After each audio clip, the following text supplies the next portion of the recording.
ခရစ်တော်ယေရှုသည်အပြစ်သားတို့ကိုကယ်တင်ခြင်းဟာဤလောကသို့ကြွလာတော်မူသည်ရှင်ယောဟန်၏နှစ်သိမ့်မွေရာစကားကိုလည်းနားထောင်ကြအောင်တော့မည်သူမဆိုပြင်းမမိလျင်ငါတို့အပြစ်များမကတလောကလုံးရဲ့အပြစ်ပြရာပြေကြောင်းဖြစ်သည့်ဖြောင့်မတ်တော်မူသောယေရှုခရစ်သည်ခမည်းတော်အပါတွင်ငါတို့အမှုဆောင်ဖြစ်တည်တော်မူ၏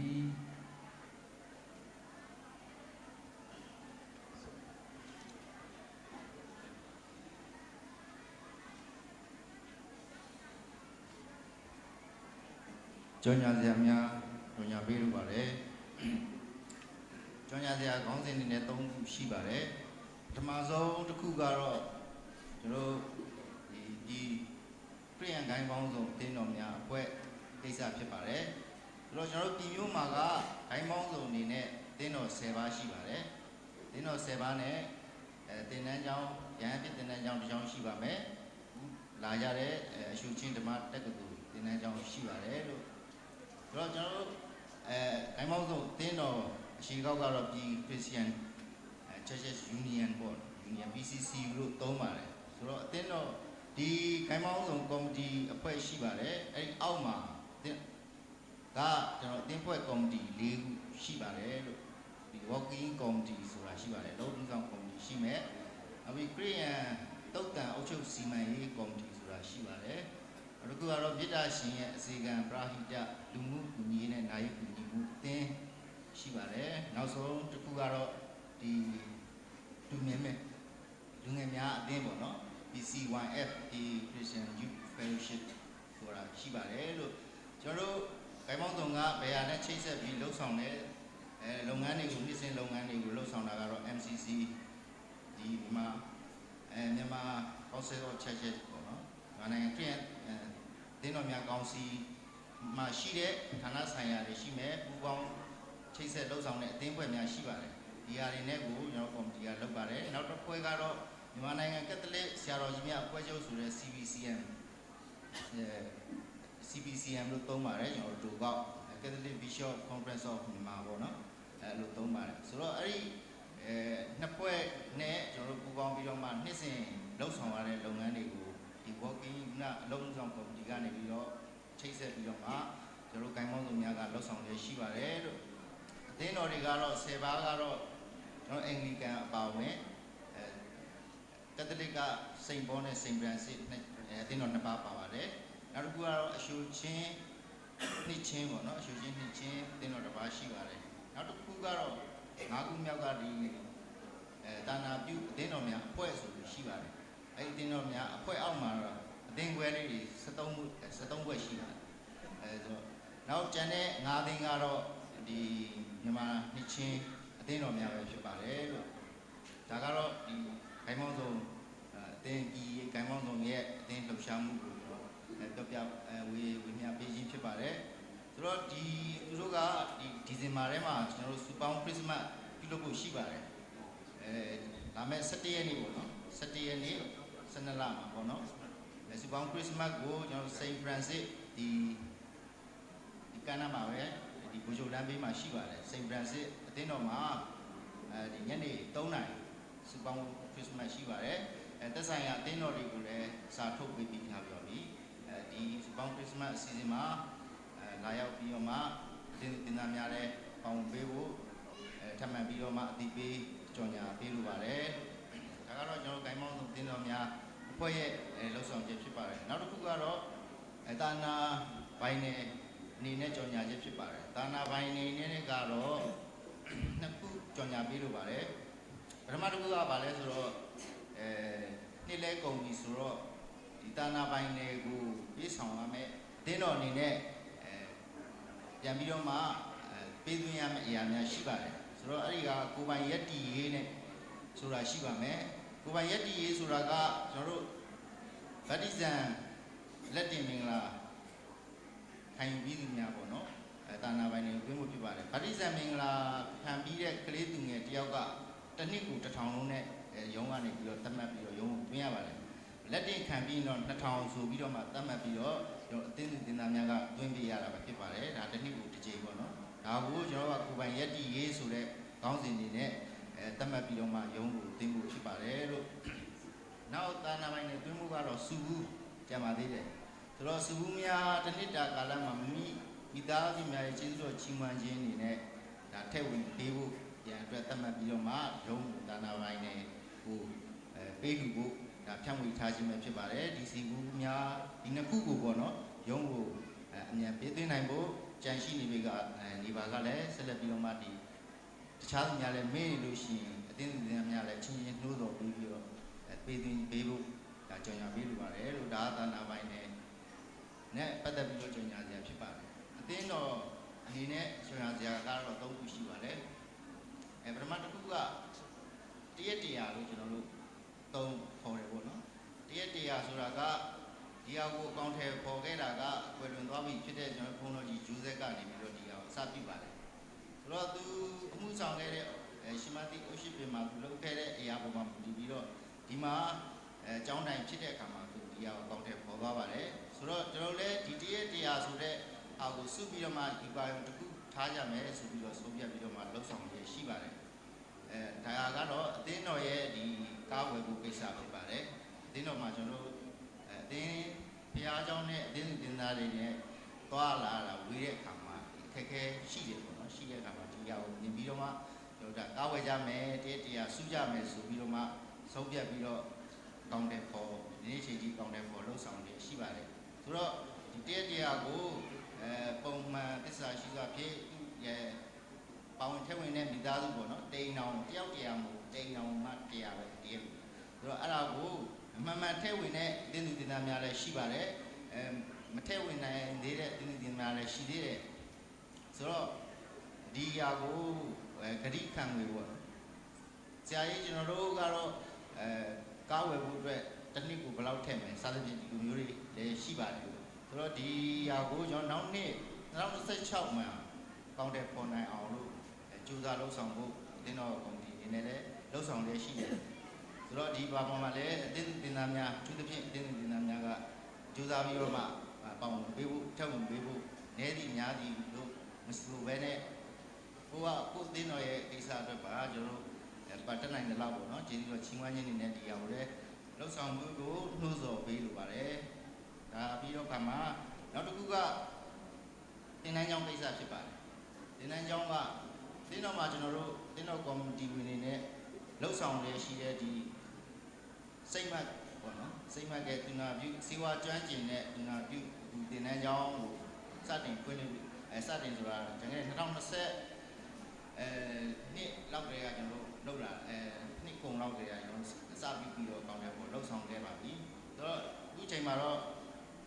ဒီຢာမှာအဲဒီကျောင်းမှာကျွန်တော်ဗားဆရာမတွေကတော့ကျွန်တော်အသင်းသူတင်သားများပဲခဲကပဲဒီဖြစ်ပါတယ်လို့အသင်းတင်သားတွေကဒီစက်ကတ်တဲ့ဒီပညာစိတ်ပညာနဲ့ပတ်သက်ပြီးတော့မှစက်ကတ်ပြီးတော့မှလှုပ်ဆောင်နေရှိတယ်အဲ့တော့တင်တန်းတက်ရောက်တင်တန်းမှာလည်းနေရကျောင်းစီကျောင်းသားများတက်ရောက်လို့လည်းဒီများလည်းဒီတင်တန်းကိုလာရောက်ပြီးတော့မှအသင်းတော်စီမှာဆက်သွယ်ပြီးတော့မှမြင်မြန်ပြီးတော့မှတက်ရောက်လို့ရပါတယ်တင်တန်းသားများရဲ့လက်တွေ့ကွင်းစင်ခြင်းတွေကအစပြည်ရင်းမှာတော့၎င်းဒါပြင်ပြည်ပနဲ့တော့၎င်းအလုပ်ကိုင်ခွင့်လန်းတွေကိုလည်းကျွန်တော်တင်တန်းကျောင်းကချိတ်ဆက်ပြီးတော့မှအခုဒီလှုပ်ဆောင်ပေးလျက်ရှိတယ်ဆိုတာကိုကျွန်တော်ပြောလိုပါတယ်နောက်ဆုံးကျွန်ညာ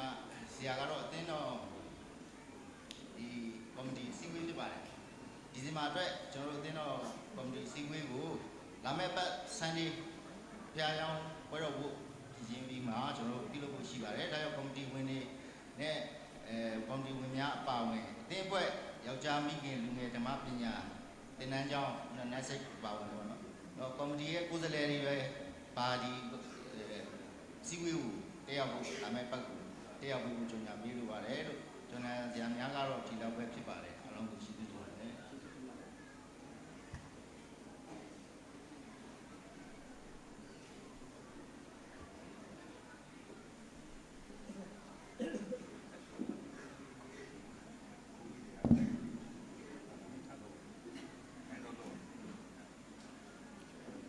နောက်ရဘုရားသခင်ထားပူဇော်ရာတက္ကံများကိုကြောက်ရွံ့ယူသည်စွာဖြင့်စက္ကပ်လူဒန်းကြကုန်အား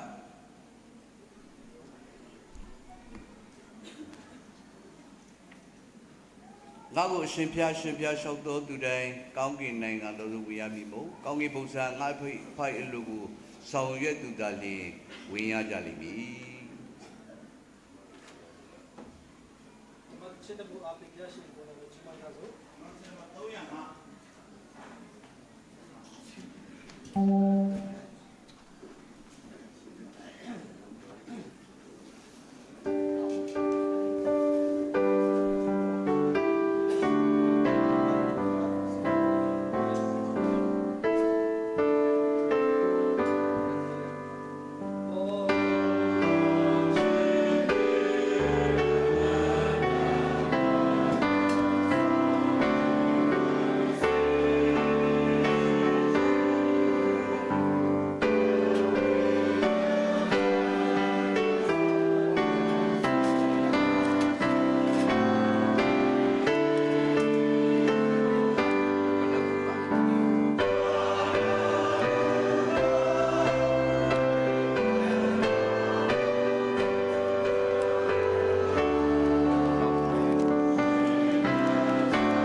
ကျွန်တော်တို့ခံစားသောစုကျေးဇူးရမပြန်လဲပူဇော်ဆက်ကလူတန်းလေးအလူတန်းနာမှစ၍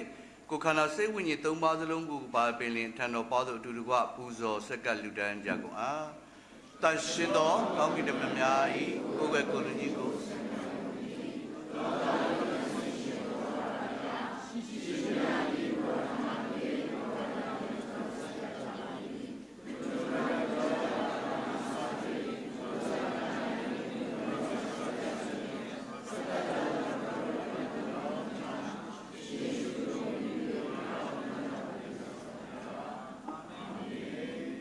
ဆုတောင်းကြကုန်အား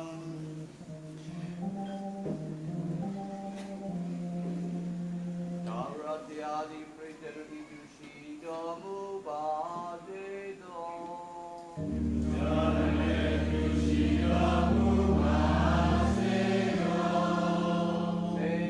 ကိုတိမြောက်ကြတော်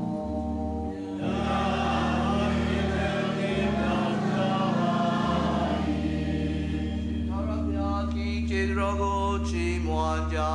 ကုန်အောင်ချီးမွမ်းတော်မူပြီးတဲ့ခိုင်ခံပါ၏နန္ဒကိုရှိပါဘုရားသခင်ဖန်ဆင်းတော်မူခြင်း၌ပါဝင်သောနှုတ်ကပတ်တော်အဖြစ်ကျွန်တော်တို့ပေါ်သို့တက်ရောက်သောအမင်္ဂလာကိုနှုတ်ပယ်တော်မူလျက်အသင်းတော်ကိုမိမိခင်ဖို့တပွဲရွေးချယ်တော်မူကားမိမိကိုယ်ပိုင်ဖြစ်စေရန်လူစင်စစ်ပြေလူစားတီကိုဆောင်တော်မူပြီးကျွန်တော်တို့ပေါင်းတွင်စံနေတော်မူသောကြောင့်ကျေးဇူးတော်ကိုချီးမွမ်းပွဲအလွန်ထိုက်တန်သောဝတ္တရားဖြစ်ပါ၏သောဖြစ်၍ကေရုဘင်စရာဘီတို့နှင့်တကွာကျွန်ုပ်တို့လည်းရဲရင်ချင်းမျောလင်းခြင်းတန်နေရိုးဆိုကြသည်မှာ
တန်ရှင်းခြင်းဖြောင့်မတ်ခြင်းတနာခြင်းကျေးဇူးတော်ပေါင်းနှင့်ပြည့်စုံတော်မူသောဖဖေဟာအစာဦး၌ကိုတော်သည်ကျွန်ုပ်တို့ကိုဂရုပြု၍နှစ်သိမ့်ခြင်းပြီးတော်မူခဲ့ပါသည်ပြိုလဲကြဆုံးသောလူသားများအတွက်ပြည့်ညတ်တရားနှင့်ရစ်ပူဇော်တက်ကာကိုပြီးတော်မူ၍အချိန်ကာလရောက်သောအခါလူသားတို့၏ပြည့်စုံများကိုပယ်ရှင်းရန်တပါးရီသောသားတော်ကိုရွေးနှုတ်ကယ်တင်ရှင်ဖြင့်ပေးသနာတော်မူ၏ကိုရောသည်တန်ရှင်သောပြုကညာမာရိမလူစားတီကိုယူဆောင်၍ဘုရားစင်စစ်လူစင်စစ်ဖြစ်တော်မူပြီးပုရုဇဉ်လူသားများခံရသောစုံစမ်းနောက်ခြင်းမျိုးမျိုးကိုခံတော်မူ၍အပြစ်မအပလူသားကဲ့သို့အသက်ရှင်တော်မူခဲ့ပါ၏ကိုရောရှင်သည်လူတော်လျောက်ကားတိုင်းတော်သို့ရှေ့ရှု၍လျှောက်သွားတော်မူပြီးအသေးခံတော်မူခြင်းအပြင်ကျွန်ုပ်တို့ကိုကယ်တင်ရန်တကြိမ်ဒီပြေဝဆုံလင်သောပူဇော်တက်ကာကိုဆက်ကပ်တော်မူ၏ရှင်ယေရှုခရစ်သည်ဘုရားခါသောည၌မုံကိုယူ၍ကျေးဇူးတော်ကိုချီးမွမ်းပြီးလျှင်ဖဲ့တော်မူလျက်ဤဒီကတင်တို့ကိုစွန့်သောငါကိုခန္ဓာသည်ငါကိုတရိယာခြင်းကဤသို့ပြုကြလောဟုမိန့်တော်မူ၏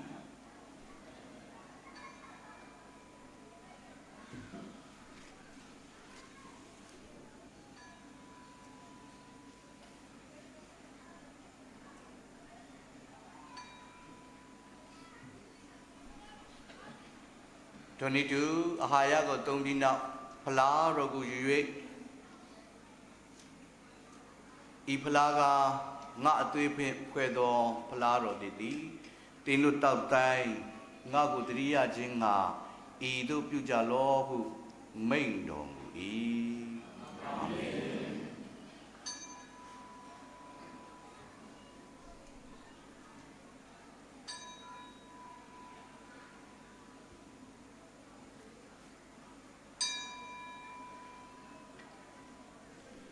ရှင်ယေရှုခရစ်အသေးခံတော်မူခြင်းကိုတရိယာခြင်းရှင်ပြန်ထမြောက်တော်မူခြင်းကိုကြီးညာခြင်းဘုန်းတော်နှင့်ကြွလာတော်မူခြင်းကိုစောင့်မျှော်ခြင်းအဖြစ်ဤပူဇော်သက်ကာတို့ကိုဆက်ကပ်ကြပါသည်ဖပါဗျာတန်ရှင်သောဝိညာဉ်တော်ဖျားကိုကျွန်ုပ်တို့နှင့်ဤပူဇော်သက်ကာများဘုသူဆေလိုပေးသနာတော်မူပါဤပွဲတော်ခံယူသူကျွန်ုပ်တို့သည်သခင်ယေရှုခရစ်၌တလုံးတော်အပ်ဖြစ်လက်အသက်ရှင်သောပူဇော်သက်ကာဖြစ်စေတော်မူပါကိုရောအဖြစ်ကိုရောနှင့်တူကိုရော၌တန်ရှင်သောဝိညာဉ်တော်ဖြင့်တလုံးတော်အပ်ဖြစ်စေတော်မူပါဘုန်းတော်ကုံတော်နှင့်ကဘာဆက်ဆက်ဆိုးဆန်တော်မူသောခမည်းတော်ဘုရား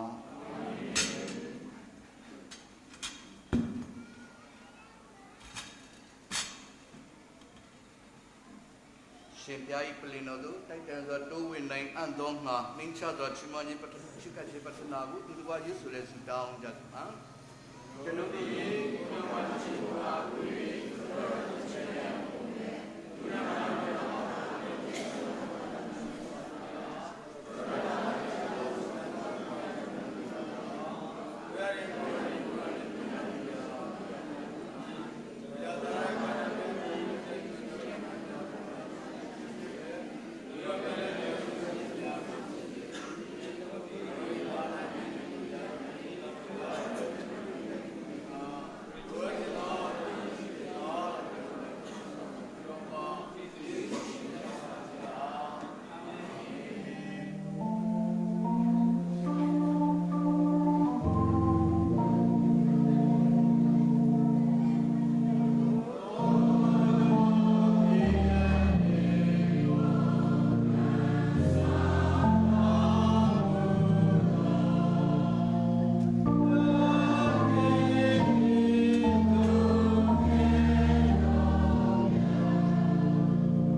ကျွန်တော်တို့အပေါ်မှာပွဲတော်နှစ်ခဏရပေးမှာဖြစ်ပါတယ်အပေါ်မှာအောက်မှာတော့ကျွန်တော်ဘုရားကျောင်းခြေဘက်မှာနှစ်နေရာပေးမှာဖြစ်ပါတယ်ကိုမုတ်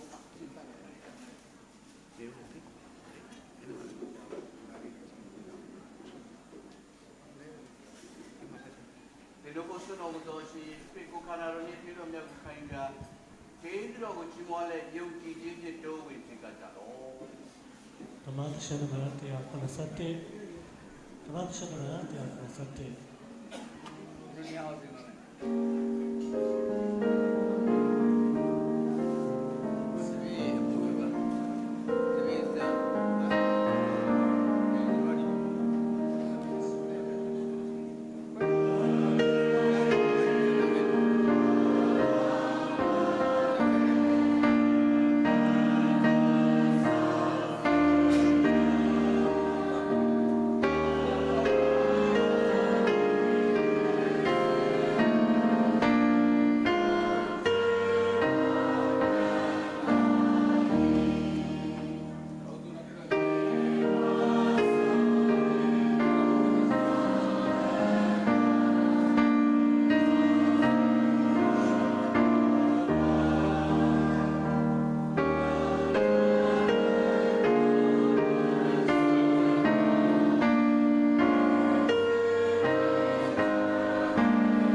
ရှင်နံပါတ်183မတ်ရှင်နံပါတ်183 ငါကုခန္ဓာတိငါကိုတရားခြင်းကဤသို့ပြုကြလို့မိန်တော်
Nana the Ghost, Lika Garapia,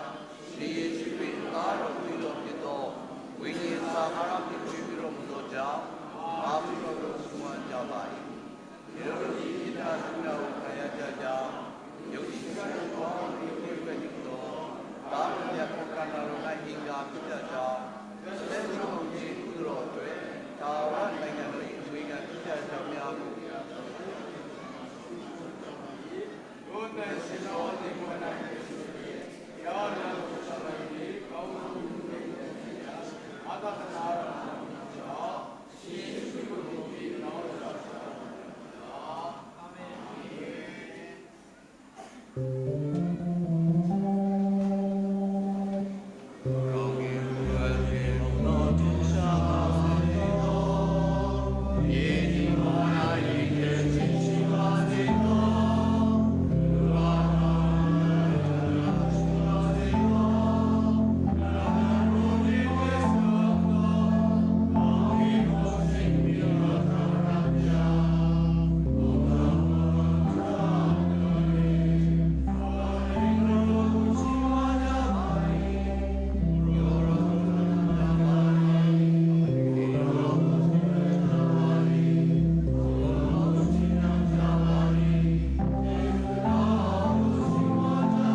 နန္ဒရကိုနေပြေစုံတော်မူသောမေတ္တာကရုဏာရှင်ဖဖျားကျွန်ုပ်တို့၏ပြည်သာသနာနယ်ကို125နှစ်ပြည့်သည့်တိုင်အောင်လမ်းပြအုပ်ဆိုးတော်မူသည့်တွေ့ကိုရောအားကျေးဇူးချီးမွမ်းထောမနာပြုကြပါ၏မြန်မာနိုင်ငံ၏ဤပြည်သီးသားကိုကောင်းကြီးဆုကျေးဇူးမျိုးမျိုးနှင့်ပြည့်စုံစေတော်မူပါအခက်အခဲမျိုးမျိုးနှင့်တွေ့ကြုံရသောအခါယုံကြည်ခြင်းမယိမ်းမယိုင်ရကူညီမတော်မူပါလူမြောက်ရလမ်းကိုလည်းပြင်ဆင်တော်မူပါကျွန်ုပ်တို့အားကိုရောဤဝမ်းမြောက်ဖွယ်ရာသတင်းတော်မြတ်ကျဲပြစေခြင်းငါအသုံးပြုတော်မူပါစိတ်နှလုံးကျွမ်းမဲ့ကျေးဇူးတော်ကိုဝန်ခံ၍အသက်ထက်ဆုံးအမှုတော်ကိုစိတ်စီရာနှင့်ဆောင်ရွက်ကြလျက်ရှေးတော်၌တန်ရှင်းပြောင်းမစွာခြင်းလည်းသဖြင့်အပြောအဆိုအားဖြင့်မဟုတ်အပြုမူနေထိုင်အားဖြင့်လည်းဂုဏ်တော်ကိုချီးမွမ်းခွင့်ပြုတော်မူပါမည်ကြောင်းရှင်ယေရှုခရစ်ကိုမိပြု၍တောင်းလျှောက်ကြပါသည်ဖဖျားကရုဏာတော်ရှင်ဖဖျားဤဘုံတော်ကြီးတို့ကိုဖြောင့်မတ်ခြင်းဖြင့်ဆင်ရင်တော်မူ၍ဟောပြောကြသည့်တိုင်တရားတော်အောင်မြင်ဖြစ်ထွန်းစေရန်မင်္ဂလာသွန်လောင်းတော်မူပါကျမ်းစာတော်နှင့်ညီညွတ်သောတရားဟောခြင်းများကိုလက်ကျွန်ုပ်တို့၌လည်းကဲတရားရောက်အံ့သောငါနာခံလျက်ပြောဆိုပြုမှုလျက်တွင်ကိုရောဤဘုံတော်ထင်ရှားခြင်းနှင့်နိုင်ငံတော်ထွန်းကားခြင်းကိုအာယုံထားကြစေရန်ရှင်ယေရှုခရစ်တွေ့တော်ကြောင့်ယေရှုပိသနာတော်မူပါဖျား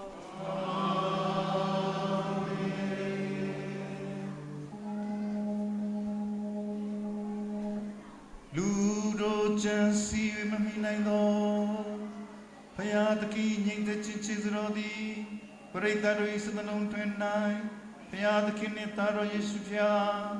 တည်ကျွမ်းခြင်းနှင့်ချစ်ချီးမြတ်နိုးခြင်းလူငါကွယ်ကာဆောင်ထိန်တော်မူပါစေသောအနန္တတကုရှင်ထာဝရဖျားဖြစ်တော်မူသောခမည်းတော်သားတော်တန်ရှင်သောဝိညာဉ်တော်၏ကောင်းကြီးမင်္ဂလာတော်သည်တင်တို့ပေါ်သို့တက်ရောက်၍အစဉ်အမြဲတည်ရှိစေတည်း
ဆုတောင်းကြကော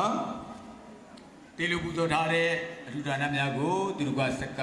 အနံ့ကြသို့ထာဝရဘုရားခင်၌ဘုန်းတော်မင်္ဂလာသည်ကဘာဆက်ရှိတော်မူပါစေတည်းကောင်းကင်နှင့်မြေကြီးကိုပန်းစင်ပိုင်တော်မူသည့်တိုင်ဘုန်းတော်၏နိုင်ငံ၌ကြီးပွားထွန်းကားတော်မူစေသောကျော်ဝါချမ်းသာခြင်းရှိသမျှသည်ကိုယ်တော်ပိုင်ဖြစ်၍ကိုယ်တော်ပူဇော်ဆက်ကကြပါသည်ပါဗျာအာမင်ကျေးဇူးရှင်ပါဗျာ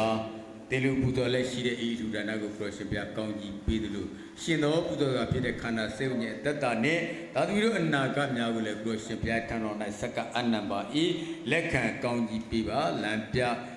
တွင်တင်ပါမယ်အကြောင်းလဲဆုတောင်းတနာတော်ခံပါရယနေ့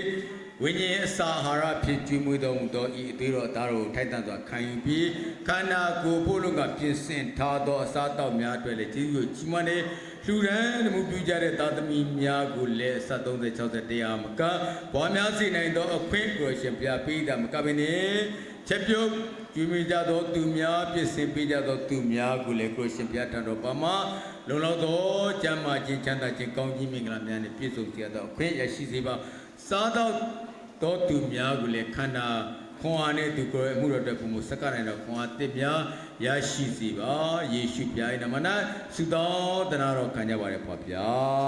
အာမင်ရှင်မကိုအသိတော်ကနေပြီးတော့မှတိတ်ခါခံပေးတဲ့သူတွေတဲ့လက်ဆောင်ပေးဖို့ဖြစ်ပါတယ်ကျွန်တော်တို့အစားများပြန်လဲတောင်းဆောင်နိုင်ပါပြီလက်ခုပ်တီးပြီးတော့မှဂုဏ်ပြုပေးဖို့